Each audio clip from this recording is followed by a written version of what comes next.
Salut à tous, changement de décor aujourd'hui, on est sur le VTT. J'ai installé les pédales capteurs de puissance de chez Garmin. On va d'abord ouvrir la boîte, les installer, les paramétrer et ensuite on se retrouvera sur cette sortie longue pour parler tout au long de la sortie des qualités ou non de cette paire de pédales. On se retrouve juste après le générique, c'est parti.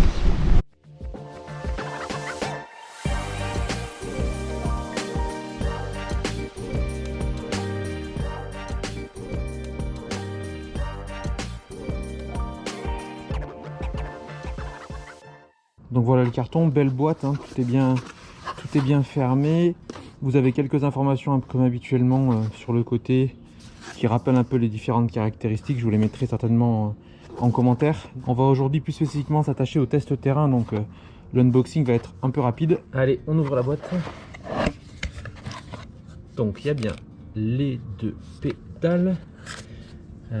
À première vue ça a l'air d'être costaud, en tous les cas c'est vrai que ça paraît un petit peu lourd. On va regarder ça. Deuxième pédale à l'intérieur du carton, on va avoir un jeu de cales, les cales SPD. Moi j'ai déjà installé sur mes chaussures, donc ça fera une paire de cales de rechange.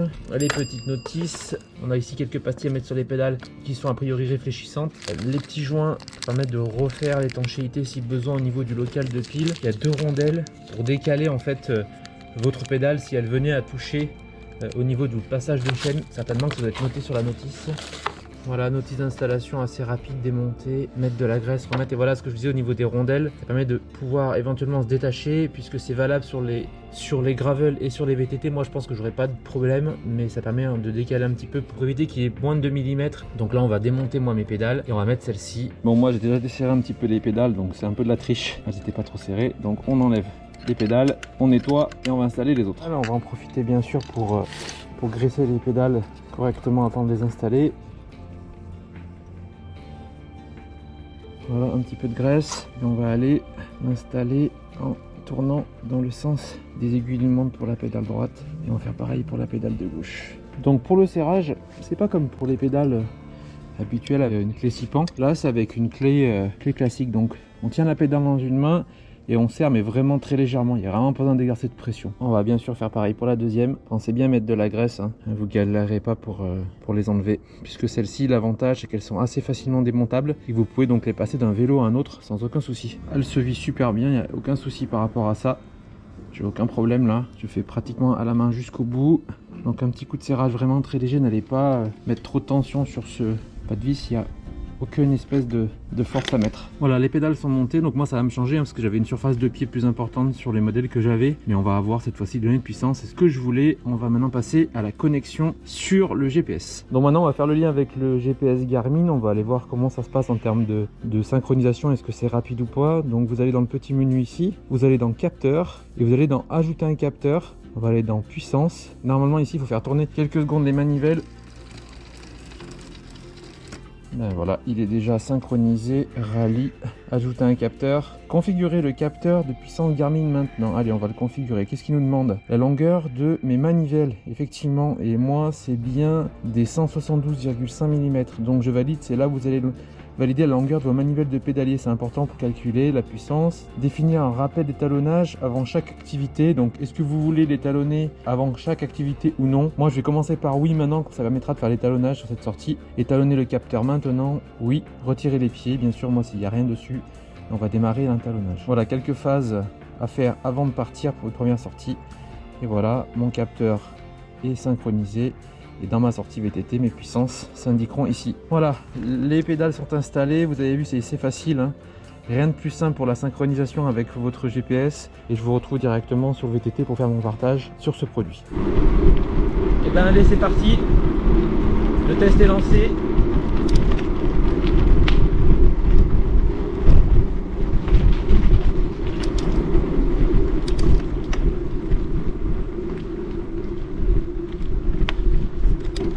Alors le temps que je me prépare, j'ai éteint mon GPS, je suis revenu, tout était bien enregistré, tout était bien synchronisé dès le départ, j'ai pas besoin de refaire autre chose.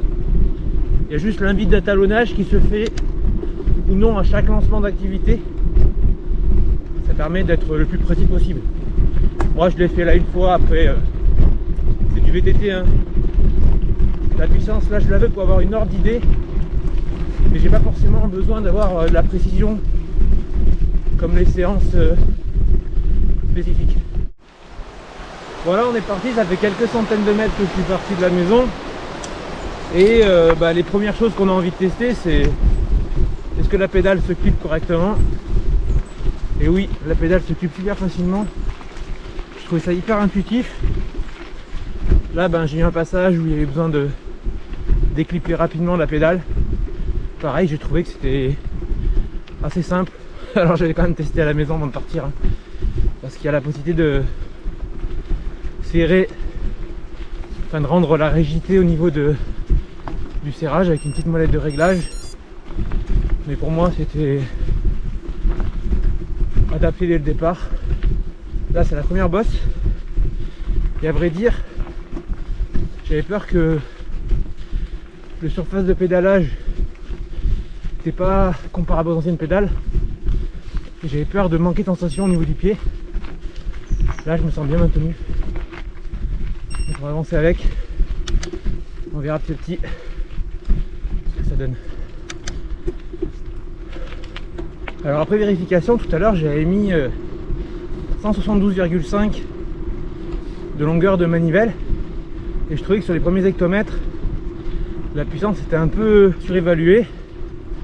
Je disais merde, un capteur pas précis, et en fait je me suis trompé, c'était bien 175 mm et donc avec les 175 mm qui sont les vraies longueurs de manivelle, ça a modifié les données. Là voilà, haute zone 2, 230-240 watts, ce que je pourrais avoir sur un vélo de route là, dans cette pente. Donc pour l'instant c'est réglo, mais donc vigilance à la longueur de manivelle, j'ai fait une erreur de débutant et ça pourrait venir fausser les données. J'ai fait le premier passage un peu technique où il a fallu déclipper et reclipper rapidement. Je reste toujours sur cette première impression, très intuitif.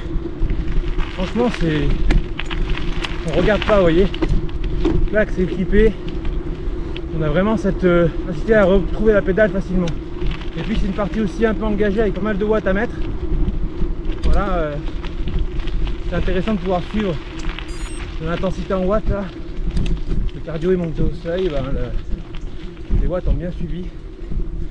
Et puis il y a un truc, vous voyez la posture danseuse, j'ai dû y passer un petit moment aussi. Putain, on sent pas les pédales quoi. Le pied bouge bien, il bouge bien. C'est bizarre parce que on pourrait dire s'il bouge on perd la puissance. Maintenant le pied bouge bien, il n'y a pas de compression superflue et vous trouvez bien la surface pour mettre de la puissance. Ça c'est chouette. On est encore loin de test complet, mais après 30 minutes ça tient toutes ses promesses pour l'instant. Donc un vrai single là pour pouvoir tester justement encore une fois le rendement. Ça passe toujours très bien. Et regardez à droite, c'est beau ici. Voyons Vercors. Donc voilà, tirer poussé toujours bien souple. Franchement je suis agréablement surpris. J'avais peur de perdre un rendement quand j'ai ouvert la boîte par rapport à mes anciennes pédales. Je me suis dit ça va être la galère, j'aurai moins d'appui. Voilà, c'est parfait. Parfait.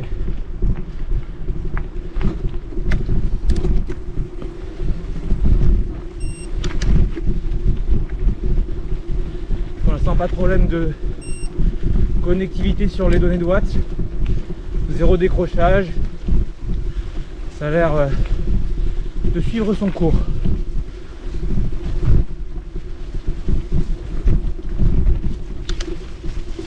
Donc si vous avez des questions en commentaire, n'hésitez pas. Je suis pas un spécialiste du VTT, donc c'est des choses que j'oublie, mais je vais utiliser à chaque sortie de VTT, donc n'hésitez pas à poser vos questions et je testerai d'autres paramètres si nécessaire. Faut pas oublier en plus que ces pédales peuvent être utilisées sur des chaussures sur un vélo de gravel, ça devrait être pas mal. Allez, on va mettre les watts là. Normalement ici, je décroche. Je dirais pas, mais c'est très exigeant. Donc on verra si en décrochant je me casse pas la gueule. Ou si j'arrive à passer. Très exceptionnel. Et voilà, 500 watts, 600 watts, 700 watts. Il a fallu mettre, mais c'est passé. Et c'est la première fois que je passe ici. Alors, c'est même pas que des pédales, mais je me sentis bien dessus. Et comme on décline facilement, j'ai pas eu peur de tenter. Allez, je récupère. Alors bien sûr vous avez la cadence, hein, je vous l'ai pas dit, mais vous avez votre cadence, les informations classiques de puissance. Faites gaffe parce que la route là il y a des plaques de verglas. Allez, je vous emmène avec moi là sur la descente. C'est très gras. On va voir si je me sens toujours bien sur ces pédales quand ça devient un peu technique. Et j'en profite pour vous montrer le cirque de Comble-Laval. La route en haut là-haut, et ben, c'est une route de vélo de route. Allez, on va voir ce que ça donne. Je vais quand même tester un peu. Il y a de la glace. Oui, ça glisse trop sur la boue, mais je ne vais pas prendre trop de risques. Encore une fois là, je suis debout sur le vélo. Je me sens bien bloqué par les pédales. J'insiste là-dessus parce que je suis pas un expert en VTT. Mais franchement, se sentir bien calé et hop, un saut. Et voir la capacité de s'extraire rapidement, pour moi c'est important. Pour l'instant il y a un peu de boue, mais j'avais vu un commentaire sur un site qui disait qu'il y avait éventuellement un excès de boue qui s'accumulait, qui restait coincé. Pour l'instant j'ai pas de problème. J'ai lu aussi à un endroit des problèmes de bruit, de couinement, enfin, zéro pour l'instant. Après moi j'ai bien graissé, etc. Donc je pense que c'est aussi une question d'entretien. Je les nettoierai bien en rentrant. Voilà. Allez, je me sens super bien là. Bien accroché, bien attaché. Prêt à repartir, c'est bien accéléré. C'est tout bon. Alors la bonne nouvelle c'est que le gel évite que la boue colle trop. Après par contre, faut faire gaffe aux gamelles. Donc aujourd'hui c'est une balade. 50 bandes de prévues avec 1300 mètres de dénivelé dans des chemins comme ça. J'en ai au moins pour 4h30. Donc le petit rendu à la fin de la sortie, on aura quand même mesure des talons avec 4 heures de test, même si bien sûr un test c'est sur des semaines. On fera un petit retour sur un short plus tard. Vous allez voir, il y a un joli passage là, condition de ne pas tomber dans la flaque. Comme si vous voulez. Vous voyez là, petite ornière et les 2 déclips hyper rapides. Franchement, avec l'autre, là je remets facilement aussi. J'ai galéré. Regardez comme c'est chouette là.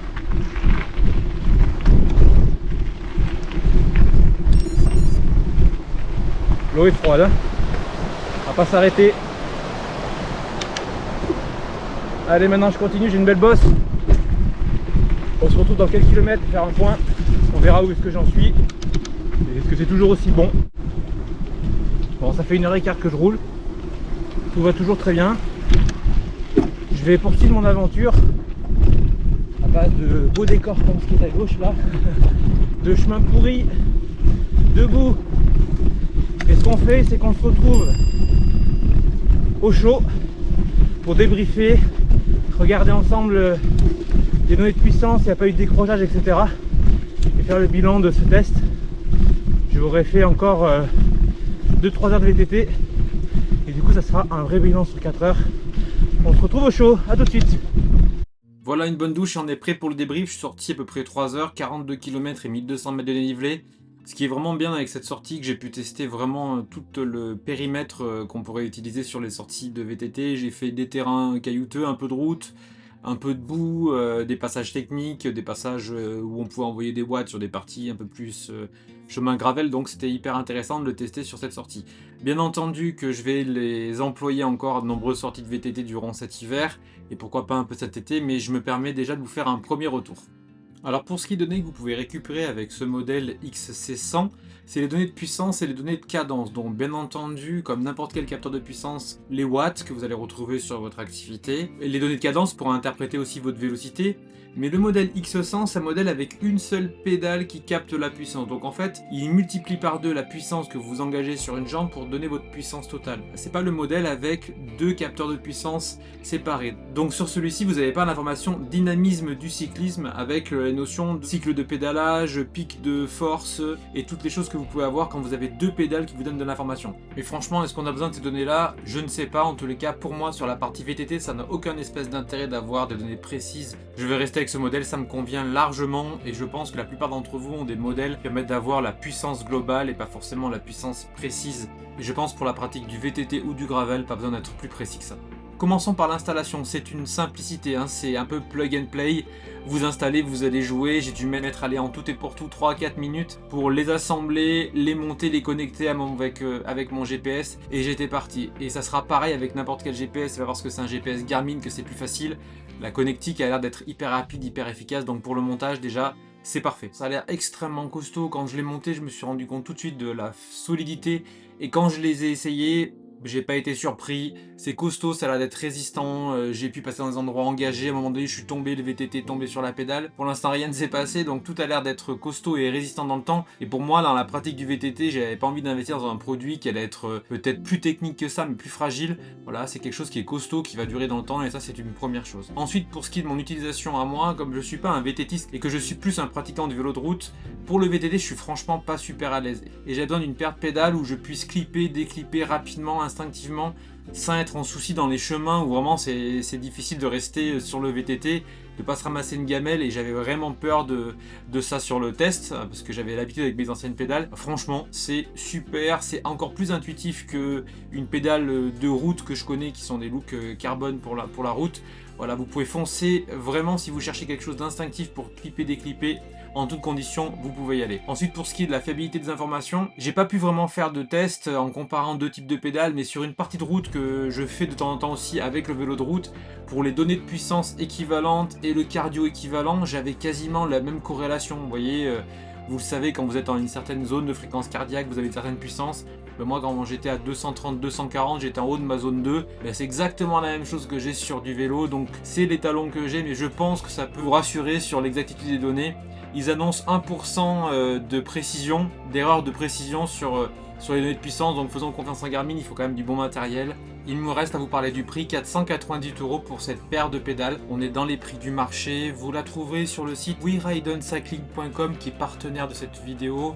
Et pour l'occasion, jusqu'au 31 janvier 2024, vous avez 5% de réduction avec le code NICOAVELO5.